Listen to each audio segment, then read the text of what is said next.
నన్ని ఎడబాటునా కసిరే వేదనలోన మసిలే ధైర్యం లేని ఇంకా ఎడమాటునా మదిలో ఉన్నా నవ్వుతూ నన్నే పెంచావునా కరిగేమైనా నువ్వవుతున్నా నిసిలో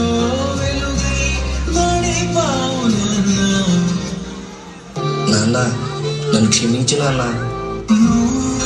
కరుణిస్తే కను తెరిచాను, నడిపిస్తే నే నడిచాను, చూపిస్తే జగమెరిగాను.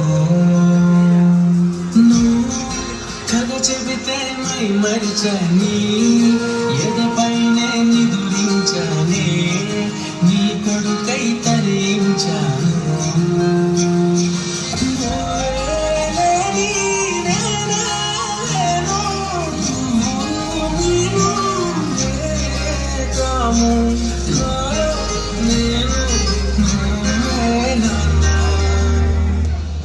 నాన్న ఎందుకో వెనకబడ్డాడు. అమ్మ 9 నెలలు మోస్తే నాన్న 25 ఏళ్ళు. రెండూ సమానమే అయినా నాన్న ఎందుకో వెనకబడ్డాడు. తనని తాను పట్టించుకోవడం రాని నాన్న ఎందుకో మాకు కూడా పట్టనంత వెనకబడ్డాడు. కుటుంబం కోసం ఎంత చేసినా తగిన గుర్తింపు తెచ్చుకోవడంలో నాన్న ఎంతో పాపం బాగా వెనకబడి. నాన్న ఇలా వెనకబడిపోవడానికి కారణం ఆయన మా అందరికీ వెన్నెముక కావడమే. వెన్నెముక వెనక ఉండబట్టే కదా దన్నుగా నిలబడగలుగుతున్నాం.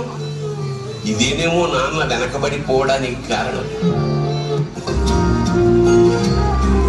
నాన్న తప్పు చేశాను నాన్న, మళ్ళీ రా నాన్న, మళ్ళీ రా నాన్న.